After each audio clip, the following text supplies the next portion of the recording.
Hello friends, मैं रजनीश बिंद एक बार फिर से आप सभी का स्वागत करता हूं बिंद एकेडमी में। फ्रेंड्स चलिए आज का क्लास शुरू करते हैं, जो कि क्लास हमारी 4th है। ठीक है, पॉलिटी की क्लास 4th है और हम जो आज पढ़ने वाले हैं टॉपिक जो हमारा है संसद। संसद यानी कि पार्लियामेंट।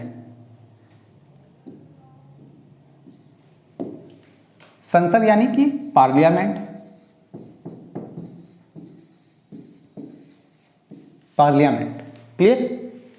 हमने जो है प्रेसिडेंट, वाइस प्रेसिडेंट और प्राइम मिनिस्टर, ये तीनों टॉपिक हमने कवर कर लिया है एकदम अच्छे से, डीपली से। और आज हम जो देखेंगे पार्लियामेंट। तो चलिए शुरू करते हैं आज का टॉपिक और देखते हैं। संसद केंद्र सरकार के विधायी अंग होता है।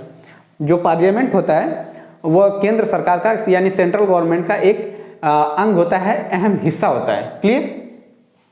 संसदीय प्रणाली, जो संसदीय प्रणाली होती है, क्लियर, वह सरकार का वेस्ट मिनिस्टर मॉडल उसको भी कहा जाता है। क्या कहा जाता है? Westminster model. ये क्वेश्चन में एग्जाम्स में बहुत बार आता है, पूछ देता है वेस्ट मिनिस्टर मॉडल कि वेस्ट मिनिस्टर मॉडल किसको कहा जाता है। तो किसको कहा जाता है? ये पार्लियामेंट को वेस्ट मिनिस्टर मॉडल भी कहा जाता है। क्लियर। संविधान के 5वें भाग हमने जो देखा है कि जो पार्ट 5 है यानी कि 5वां भाग, उसके अंतर्गत जो आर्टिकल आता है अनुच्छेद 79 से 122 के 122 में जो संसद के गठन यानी कि उसका जो ऑर्गेनाइजेशन वो हुआ था और संरचना, अवधि, टेन्योर और उसके जो अधिकारी होते हैं यानी कि जो अधिकारी ये मंत्री लोग होते हैं उनका और उनका प्रक्रिया क्या है, विशेष अधिकार क्या है, शक्ति क्या है, उन सब के बारे में बताया गया है। कहाँ बताया गया है? पार्ट 5 के अनुच्छेद 79 से 122 के बीच में। ठीक है, 79 से 122 में क्या बताया गया? संसद के गठन, संरचना, अवधि और उसके अधिकारियों और उन अधिकारियों का क्या क्या प्रक्रिया है या जो विशेष अधिकार है या शक्तियां हैं, इन सब के बारे में बताया गया है अनुच्छेद 79 से 122 में। क्लियर। आगे बढ़ते हैं। संविधान के अनुसार जो भारत की ये संसद है वह 3 अंग में बांटा गया है। कौन कौन से हैं?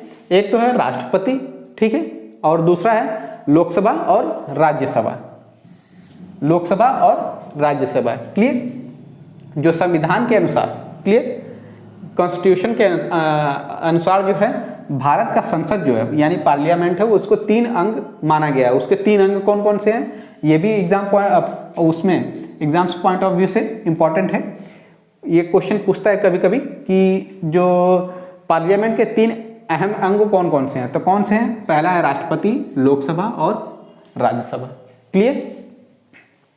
आगे बढ़ते हैं। राज्यसभा उच्च सदन कहलाता है। उच्च सदन।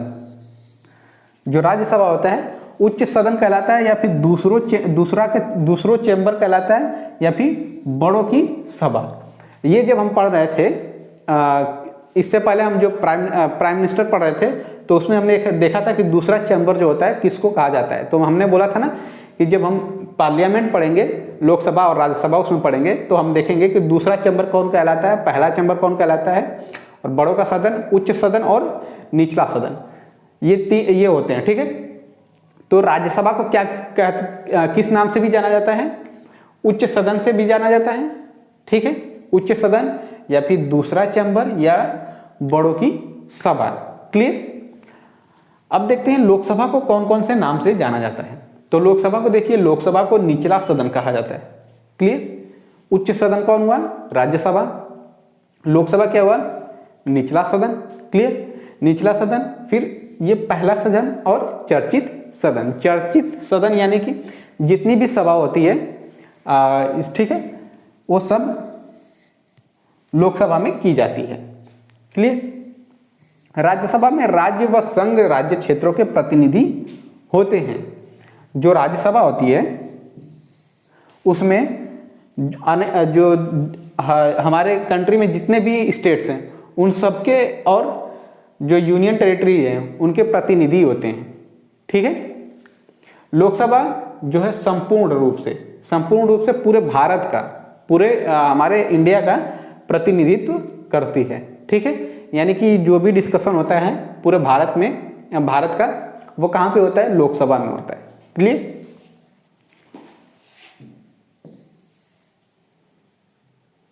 आगे देखते हैं, राष्ट्रपति संसद के किसी भी सदन का सदस्य नहीं होते। ये हमने भी पढ़ा था, इससे पहले जो प्रेसिडेंट टॉपिक पढ़ा था उसमें देखा था कि जो राष्ट्रपति होते हैं वो पार्लियामेंट का हिस्सा नहीं होते हैं। क्लियर? लेकिन आगे देखते हैं, राष्ट्रपति संसद के किसी भी सदन का सदस्य नहीं होते हैं, न ही वह संसद में बैठ सकते हैं, या उनको भी संसद में बैठना अलाउ नहीं है, लेकिन राष्ट्रपति संसद का अभिन्न अंग होते हैं। क्लियर? अभी हमने देखा था कि अभिन्न अंग होते हैं। ऐसा इसलिए क्योंकि संसद की दोनों सदनों द्वारा पारित कोई भी जो विधेयक होता है, कोई भी बिल होती है, तो उस पर प्रेसिडेंट का हस्ताक्षर या फिर उनकी मंजूरी लेना आवश्यक होती है, तभी कोई जो है विधेयक जाके विधि बनती है। ऐसा इसलिए क्योंकि संसद के दोनों सदनों द्वारा पारित कोई भी विधेयक तब तक विधि नहीं बनती जब तक राष्ट्रपति उसे अपनी स्वीकृति न दे दें। क्लियर? देखिए, राष्ट्रपति जो है पार्लियामेंट का अहम हिस्सा नहीं होते हैं, लेकिन वह अभिन्न अंग होते हैं। संसद के किसी भी सदन का जो है वह हिस्सा नहीं होते हैं, लेकिन अहम अंग माने जाते हैं। ऐसा इसलिए होता है क्योंकि जो संसद कोई भी बिल पारित करती है, कोई भी विधेयक पारित करती है, तो उसको बिल बनने के लिए राष्ट्रपति की स्वीकृति आवश्यक होती है। क्योंकि हमने पढ़ा था कि राष्ट्रपति का जो कार्य होते हैं, कौन कौन से कार्य होते हैं, तो उसमें हमने देखा था कि राष्ट्रपति जो है लोकसभा पार्लियामेंट के द्वारा कोई भी जो विधेयक भेजा जाता है तो राष्ट्रपति की उस पर सहमति जरूरी होती है। ठीक है? कोई भी विधेयक को बिल बनने के लिए पहले राष्ट्रपति के पास भेजा जाना आवश्यक है, तो राष्ट्रपति की उस पर स्वीकृति होना चाहिए या नहीं होना चाहिए। इस वजह से राष्ट्रपति जो है संसद के अभिन्न अंग माने जाते हैं। ठीक, इतना हमने देख लिया राज्यसभा के बारे, सॉरी पार्लियामेंट के बारे में। आगे देखते हैं, जो पार्लियामेंट का पहला सदन कौन सा है? राज्यसभा। ठीक है, राज्यसभा। अभी देखते हैं राज्यसभा के बारे में। हमने देखा था राज्यसभा को कौन कौन से नाम से जाना जाता है। क्लियर? और लोकसभा को, ये याद रखिएगा। तो देखते हैं राज्यसभा की अधिकतम संख्या, जो राज्यसभा में कितने मेंबर होने चाहिए, उन मेंबरों की अधिकतम जो संख्या है कितनी है? 250। अधिकतम संख्या 250 है। ठीक है, यानी कि 250 अधिकतम, मैक्सिमम नंबर्स जो रखी गई है उसमें जितने भी सदस्य होते हैं उनकी 250 है, निर्धारित की गई है। ठीक है, जिसमें से 238 सदस्य राज्य और यूनियन टेरिटरी, यानी कि स्टेट और यूनियन टेरिटरी से बिलोंग करते हैं। कितने? 238 सदस्य।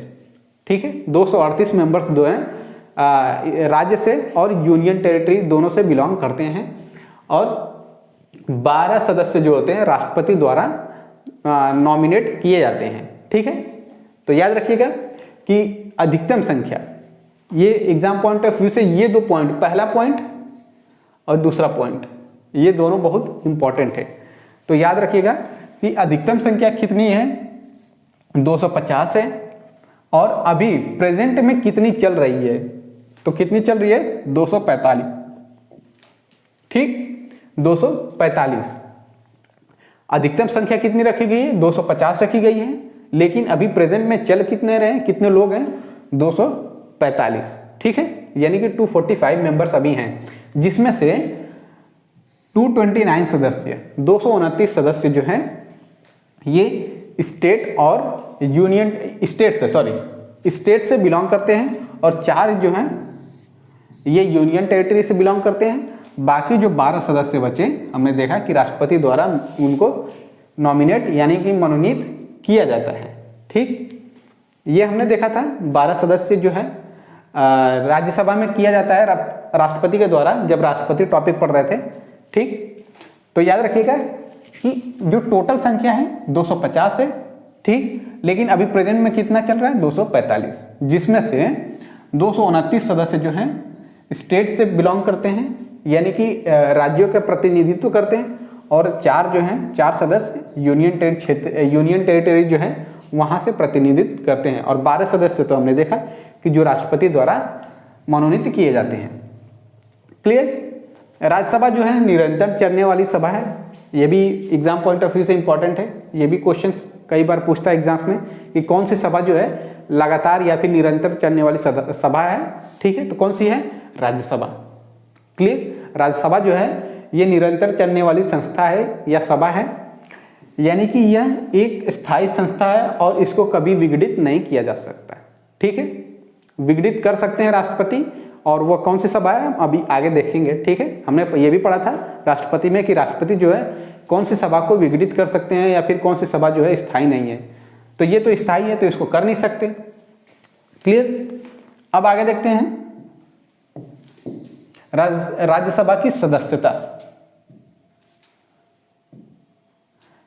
राज्यसभा की सदस्यता यानी कि कोई व्यक्ति है, कोई पर्सन है जो राज्यसभा का सदस्य बनना चाहता है, राज्यसभा का मेंबर बनना चाहते हैं, तो उनको कौन कौन सी क्वालिफिकेशन होनी चाहिए या फिर क्या जो है क्वालिफिकेशन मांगी गई है कि कोई व्यक्ति जो है राज्यसभा का मेंबर बन सके। तो सबसे पहले उसे 1/3 सदस्य हर दूसरे वर्ष सेवानिवृत्त होते हैं, जो इसकी राज्यसभा होती है, ठीक है। राज्यसभा के जितने भी सदस्य हैं उन सदस्यों में से हर दूसरे वर्ष यानी कि हर 2 वर्षों में, हर 2 ईयर्स में, एवरी 2 ईयर्स में 1/3 सदस्य सेवानिवृत्त होते हैं, यानी कि निकल जाते हैं। 1/3 यानी कि 1/3, ठीक है। 1/3 सदस्य हर दूसरे वर्ष में सेवानिवृत्त होते हैं। इसके सदस्य की पदावधि, जो इनके सदस्य होते हैं उनका कार्यकाल कितना होता है? 6 वर्ष का होता है, ठीक है। 6 वर्ष का। ऐसा इसलिए क्योंकि इसके जो 1/3 सदस्य हैं हर दूसरे वर्ष में सेवानिवृत्त होते हैं। क्लियर? लोकसभा के राज्यसभा के सदस्यों की जो काम करने की वर्ष कितने हैं, अवधि कितनी है? 6 वर्ष। याद रखिएगा, एग्जाम पॉइंट ऑफ व्यू से इंपॉर्टेंट है। और 1/3 सदस्य जो है हर दूसरे वर्ष में सेवानिवृत्त होते हैं। किसके? राज्यसभा के। राज्यसभा की सदस्यता के लिए कम से कम, राज्यसभा का जो सदस्य बनने के लिए कम से कम कितनी हमको एज चाहिए? वो है 30 वर्ष। यानी कि हमको कोई व्यक्ति है जो बनना चाहता है, मेंबर बनना चाहता है राज्यसभा का, तो उसको कितना एज होना चाहिए? 30 वर्ष या फिर उससे अधिक, ठीक है। 30 वर्ष मिनिमम मांगा गया है, उसकी आयु होनी चाहिए। क्लियर? उस व्यक्ति को, जो व्यक्ति मेंबर बनना चाहता है, उस व्यक्ति को राज्य या फिर यूनियन टेरिटरी, यानी कि स्टेट या फिर यूनियन टेरिटरी क्षेत्र के उस निर्वाचन क्षेत्र, ठीक है, यानी कि इलेक्शन जो क्षेत्र होता है उसमें पंजीकृत मतदाता होना चाहिए, और लोकसभा और राज्यसभा दोनों के लिए अनिवार्य है। ये दोनों जो है, ये जो पॉइंट है कि राज्य और संघ राज्य क्षेत्रों से उसको निर्वाचन क्षेत्र का पंजीकृत मतदाता होना चाहिए, यह जो है लोकसभा और राज्यसभा दोनों के लिए अनिवार्य किया गया है, ठीक।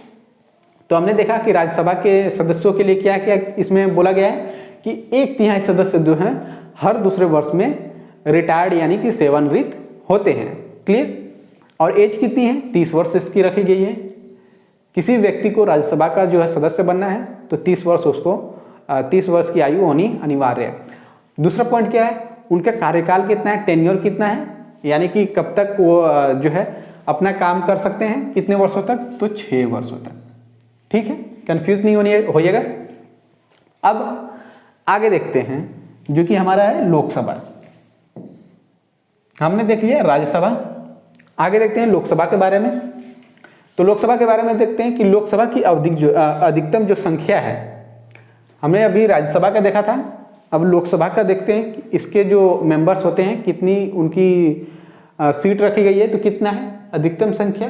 552 यानी कि 552 मैक्सिमम ये जो है सीट निर्धारित की गई है, जिसमें से 530 जो है स्टेट से बिलोंग करते हैं और 20 जो है यूनियन टेरिटरी से बिलोंग करते हैं। बाकी 2 जो है एंग्लो इंडियन समुदाय के हैं जो कि राष्ट्रपति के द्वारा नॉमिनेट किए जाते हैं। ये भी हमने पढ़ा था प्रेसिडेंट वाले टॉपिक में कि जो प्रेसिडेंट हैं 2 एंग्लो इंडियन को नॉमिनेट करते हैं, किसके लिए? लोकसभा के लिए। ठीक है, और राज्यसभा के लिए 12 लोगों को करते हैं। ठीक, तो कितने? यानी कि 12 और ये 2 यानी कि टोटल 14 लोगों को जो है 14 लोगों को प्रेसिडेंट नॉमिनेट करते हैं पार्लियामेंट के लिए। ठीक है, तो ये देख लेते हैं पॉइंट। लोकसभा की अधिकतम जो संख्या है कितनी निर्धारित की गई है?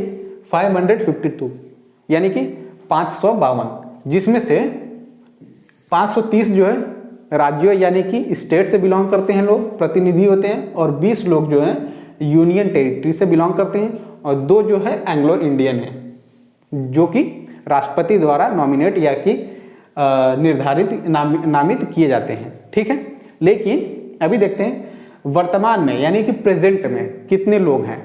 तो प्रेजेंट में कितने हैं? 545 यानी 545। ठीक है, जिसमें से 530 सदस्य राज्य से और 13 जो सदस्य हैं यूनियन टेरिटरी से और 2 सदस्य तो वैसे ही हमने देख लिया राष्ट्रपति द्वारा जो एंग्लो इंडियन है वो हैं। ठीक, तो याद रखिएगा कि टोटल कितनी है, निर्धारित टोटल कितनी की गई है 552, जिसमें से अभी प्रेजेंट में 545 चल रही है। क्लियर, और इसमें से 530 जो है राज्य से बिलोंग करते हैं और 13 लोग जो है यूनियन टेरिटरी से बिलोंग करते हैं। बाकी 2 सदस्य बचे जो कि राष्ट्रपति द्वारा नामित किए जाते हैं एंग्लो इंडियन। क्लियर, आगे देखते हैं अगला पॉइंट।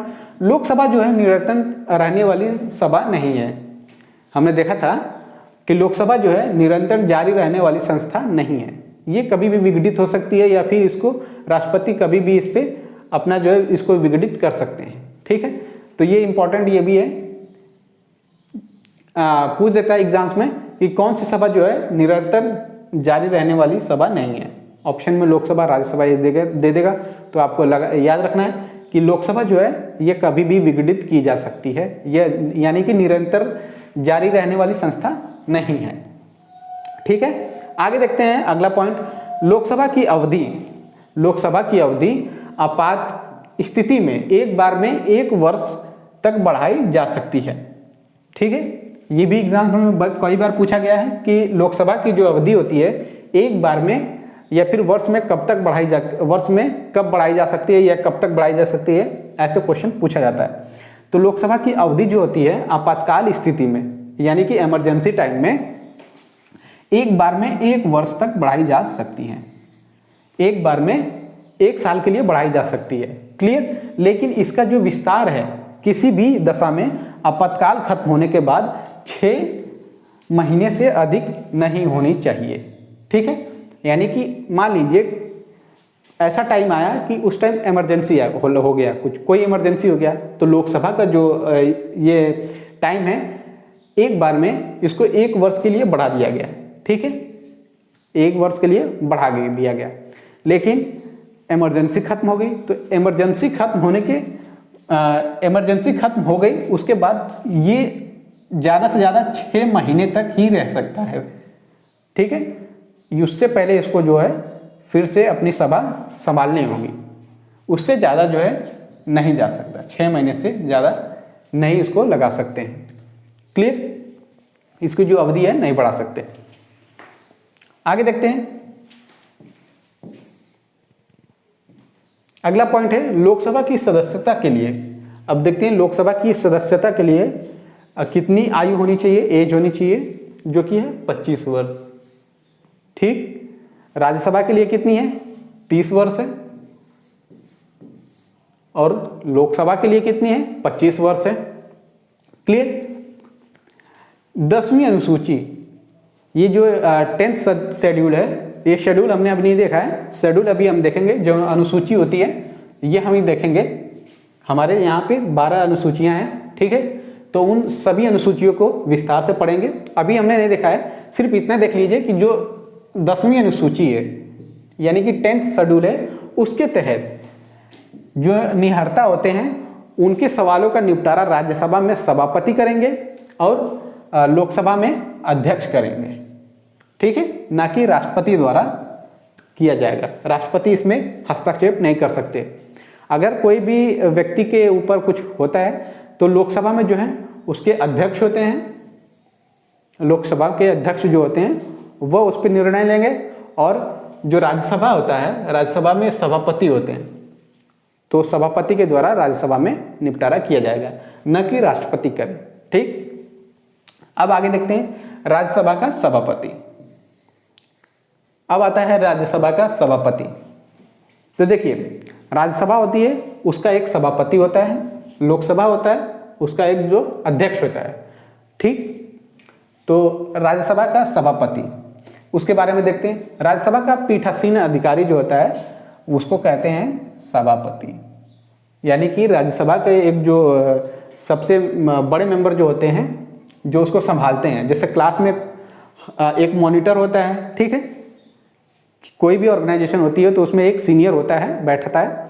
तो इसमें यही समझ लीजिए कि राज्यसभा के जो सीनियर हैं राज्यसभा में उनको क्या बोला जाता है? सभापति। क्लियर? सभापति। देश का उपराष्ट्रपति, जो देश के हमारे वाइस प्रेसिडेंट होते हैं, वही क्या होते हैं? राज्यसभा के सभापति कहलाते हैं, यानी कि पदेन सभापति होते हैं। ये हमने जो वाइस प्रेसिडेंट पढ़ रहे थे उस टाइम भी हमने देखा था कि जो उपराष्ट्रपति के कार्य होते हैं सिर्फ नाम मात्र होते हैं, उनका मुख्य कार्य क्या होता है? राज्यसभा के सभापति का कार्य होता है, ठीक है, यानी कि राज्यसभा संभालना उनका काम होता है, मुख्य कार्य यही होता है कि वह राज्यसभा को संभालें, ठीक। तो देश का जो उपराष्ट्रपति होता है वही पदेन सभापति, यानी कि राज्यसभा का पदेन सभापति भी कहलाता है। क्लियर?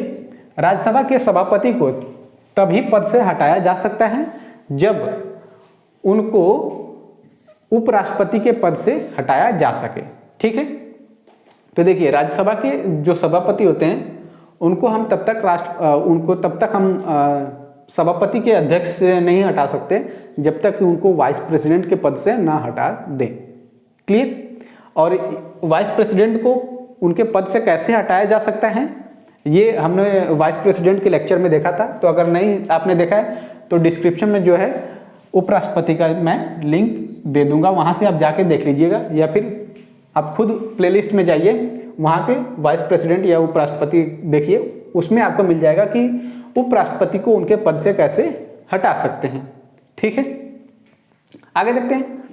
सभापति सदन का सदस्य नहीं होता है। जो सभापति होते हैं उस सदन का सदस्य नहीं माने जाते हैं, ठीक है, परंतु अध्यक्ष की तरह, जो अध्यक्ष यानी लोकसभा के अध्यक्ष होते हैं, उन्हीं की तरह सभापति भी पहली बार मत नहीं देते हैं, यानी पहली बार वोट नहीं देते हैं।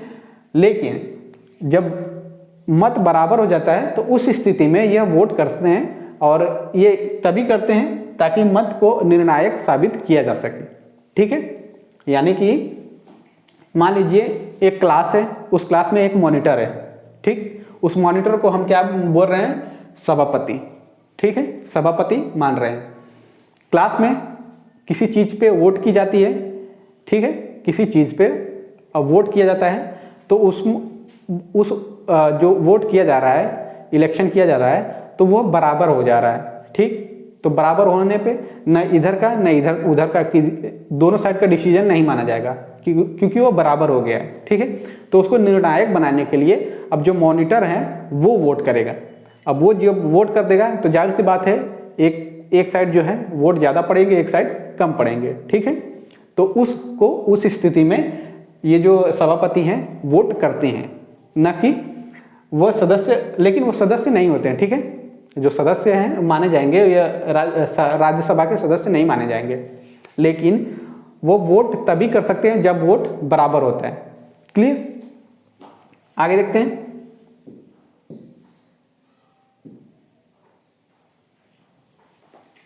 जब उपराष्ट्रपति को सभापति पद से हटाने का संकल्प विचाराधीन होता है, वह राज्यसभा के पीठासीन अधिकारी नहीं होंगे। हमने देखा था कि उपराष्ट्रपति को कैसे हटाया जा सकता है। तो अगर मान लीजिए किसी व्यक्ति को उपराष्ट्रपति के पद से हटाया जा रहा है तो उस समय यह क्या होगा कि ये राज्यसभा के पीठासीन अधिकारी नहीं माने जाएंगे, ठीक है, यानी कि उस अधिकार से उस पद से भी वह हटा दिए जाएंगे। हालांकि वह संसद में उपस्थित, उस पार्लियामेंट में उपस्थित हो सकते हैं, बैठ सकते हैं, या फिर वहाँ पे बोल सकते हैं अपने बारे में, ठीक, अपनी सफाई दे सकते हैं, और सदन की कार्यवाही में हिस्सा ले सकते हैं। जो सदन में कार्यवाही हो रही है उसमें भी हिस्सा ले सकते हैं, लेकिन उस टाइम वह वोट नहीं कर सकते, ठीक है, लेकिन उस टाइम वह मत नहीं दे सकते। क्लियर? कब वो वोट नहीं दे सकते? जब उनके ऊपर उनको पद से हटाने के लिए उनके ऊपर कोई कार्रवाई चल रही हो, ठीक है, पद से हटाने के लिए कोई संकल्प विचाराधीन होता है, तब उपराष्ट्रपति जो हैं वोट नहीं कर सकते हैं, चाहे वोट बराबर हो जाए या फिर नहीं हो, कभी भी नहीं कर सकते। कौन सी अवस्था में? जब उनको हटाने का संकल्प विचाराधीन हो। ठीक है। जबकि लोकसभा अध्यक्ष पहली बार मत दे सकते हैं अगर उसे हटाने का संकल्प विचाराधीन हो। ठीक है। ये पॉइंट आपको समझ में नहीं आएगा, ये मैं समझाता हूँ। ये लोकसभा के अध्यक्ष के बारे में बताया गया है, लोकसभा के अध्यक्ष में बताया गया है, उसके बारे में है। ठीक है। राज्यसभा के जो सभापति होते हैं उनको पद से हटाने के लिए जो संकल्प पारित किया जाता है, तो उस टाइम जो है वह वोट नहीं कर सकते हैं। लेकिन जो लोकसभा के अध्यक्ष होते हैं वह वोट कर सकते हैं। ठीक है। लोकसभा के अध्यक्ष जो हैं वह वोट कर सकते हैं जब उनके ऊपर संकल्प विचाराधीन होता है, लेकिन राज्यसभा के सभापति नहीं कर सकते। क्लियर। अब आते हैं लोकसभा के अध्यक्ष के ऊपर। हमने जो राज्यसभा के सभापति के बारे में देखा, अब लोकसभा के अध्यक्ष के बारे में देखते हैं। तो इनको देखते हैं। पहली बैठक के पश्चात, जो पहली बैठक होती है लोकसभा में, उसी के दौरान जो लोगों में से जितने भी मेंबर होते हैं उनके बीच में से एक अध्यक्ष का चुनाव कर लिया जाता है। ठीक है। वहीं बीच से, ऐसा नहीं है कि उसके लिए वोट किया जाता है या फिर ये किया जाता है, ऐसा कुछ नहीं है। जो लोकसभा के अध्यक्ष होते हैं, लोकसभा के जो जितने भी सदस्य होते हैं, उन्हीं सदस्यों के बीच में से एक कोई भी व्यक्ति को एज ए अध्यक्ष नियुक्त किया जाता है, चुन लिया जाता है। ठीक है। लोकसभा के तत्कालीन समस्त सदस्य बहुमत से पारित संकल्प द्वारा अध्यक्ष को पद से हटा सकते हैं। या फिर सिंपल लैंग्वेज में देखें तो अध्यक्ष को हटाने के लिए क्या करना पड़ता है?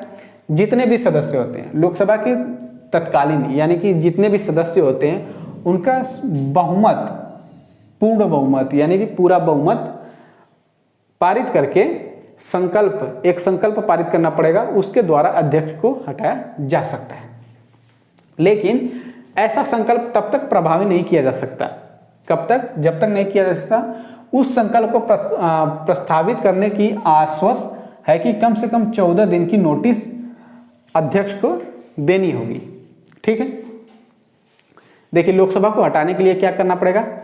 पूर्ण बहुमत में, लोकसभा के अंदर ही पूर्ण बहुमत, जितने भी सदस्य हैं उन सबका पूर्ण बहुमत लेकर एक संकल्प पारित करना पड़ेगा, तब जाकर उसको पद से हटाया जा सकता है। लेकिन वो बहुमत कब पारित होगा? जब उससे पहले क्या करना पड़ेगा? उससे पहले हमको जो है 14 दिन की नोटिस जो है अध्यक्ष को देना पड़ेगा। ठीक है। अध्यक्ष अपना त्यागपत्र, अध्यक्ष जो है अपना त्यागपत्र उपाध्यक्ष को भी उपाध्यक्ष को संबोधित कर अपना त्यागपत्र दे सकते हैं। ठीक है। जैसे स्कूल में होता है ना, एक प्रिंसिपल होती हैं सबसे टॉप पे, उसके बाद वाइस प्रिंसिपल होती हैं, एक प्रिंसिपल एक वाइस प्रिंसिपल। ठीक है। तो इसमें भी एक अध्यक्ष होते हैं, अध्यक्ष मान लीजिए प्रिंसिपल है, फिर उपाध्यक्ष यानी कि वाइस प्रिंसिपल। ठीक है। तो अध्यक्ष जो है उपाध्यक्ष को अपना त्यागपत्र दे सकते हैं। अगर चाहते हैं कि मैं इस पद से मुक्ति ले लूं या इस पद को छोड़ दूं, तो अपना जो है त्यागपत्र जो है वो अपना दे सकते हैं। किसको? उपाध्यक्ष को। ठीक है। जब अध्यक्ष को हटाने के लिए संकल्प विचाराधीन होता है, यहाँ पे ध होगा, विचाराधीन हुआ, तो अध्यक्ष पीठासीन नहीं होता है। जैसा कि हमने राज्यसभा में भी देखा था कि सभापति को हटाने के लिए जो संकल्प होता है विचाराधीन होता है, तो वो उस पद के लायक नहीं माने जाते हैं, यानी उस पद पे नहीं रहते हैं। ठीक है। उस पद पे उनको नहीं बैठाया जाता है। तो इसी तरह इसमें भी है कि अध्यक्ष को जो विचाराधीन ये चलता है, संकल्प पारित होता है, तो उस टाइम यह जो है पीठासीन नहीं होते, किंतु उनको लोकसभा में बैठने का, बोलने का या फिर हिस्सा लेने का पूरा मौका या फिर पूरा अधिकार होता है। ठीक है। ऐसी स्थिति में उसे मत देने का भी अधिकार होगा। ऐसी स्थिति में जो है वह मत दे सकते हैं। ठीक है। लेकिन जब वोट बराबर हो जाएंगे तो उस स्थिति में यह वोट नहीं दे सकते।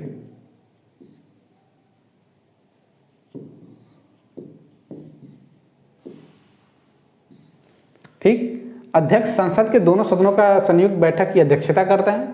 अच्छा, हमने ये देखा ऐसी स्थिति में उसे मत देने का भी अधिकार होगा, परंतु जब वोट बराबर होने की दशा में मत देने का अधिकार नहीं होगा। ठीक है, जब वोट बराबर जाएंगे तो उस दशा में यह वोट नहीं दे सकता, लेकिन उससे पहले दे सकते हैं। आगे देखते हैं, अध्यक्ष जो है संसद के दोनों सदनों की संयुक्त बैठक की अध्यक्षता करते हैं। यानी पार्लियामेंट की जो बैठक होती है, संसद के लोकसभा और राज्यसभा की जो संयुक्त होती है बैठक, उनकी जो अध्यक्षता कौन करता है? लोकसभा के अध्यक्ष के द्वारा की जाती है, ना कि राज्यसभा के सभापति के द्वारा। क्लियर? अध्यक्षता जो करता है वह विधेयक धन विधेयक है या फिर नहीं, उसका निर्णय अंतिम होता है। यानी कि हमने देखा था कोई भी विधेयक पारित होता है तो वह राष्ट्रपति के पास भेजा जाता है और राष्ट्रपति उस पर सहमति दे सकते हैं, नहीं दे सकते हैं, या फिर उसको वापस विचार के लिए भेज सकते हैं लोकसभा में, पार्लियामेंट में। ठीक है, तो इसी तरह और कोई भी विधेयक धन विधेयक है तो उसको जो है राष्ट्रपति वापस नहीं भेज सकते। क्लियर? तो ये कोई भी विधेयक जो है धन विधेयक है या नहीं, उसको कौन तय कर सकता है? उसको सिर्फ जो लोकसभा के अध्यक्ष होते हैं वही तय करते हैं कि कोई भी विधेयक जो है वह धन विधेयक है या नहीं है। क्लियर? तो बस दोस्तों, आज की क्लास के लिए इतना ही। उम्मीद करता हूं कि आज का सेशन आपको अच्छा लगा होगा और पार्लियामेंट के बारे में आपको पूरी जानकारी मिली हो। तो अगर यह क्लास जो है आपको पसंद आई हो तो प्लीज़ इस वीडियो को लाइक करिए, जितना हो सके शेयर करिए, दूसरों तक पहुंचाइए यह इन्फॉर्मेशन। और कोई डाउट हो, सुझाव हो तो प्लीज़ कमेंट बॉक्स में कमेंट करिए, या फिर किसी दूसरे टॉपिक पे आप चाहते हैं कि उस पर वीडियो बना के आपको बताया जाए तो प्लीज़ उस टॉपिक का नाम बताइए, हम उस पर एक अलग से वीडियो जो है बना के आपको विस्तार से समझा देंगे। और अगर चैनल पर नए हैं, चैनल से अभी तक नहीं जुड़े हैं, तो प्लीज़ बिंद एकेडमी को अभी सब्सक्राइब करिए और अपना सपोर्ट ऐसे ही देते रहिए। धन्यवाद।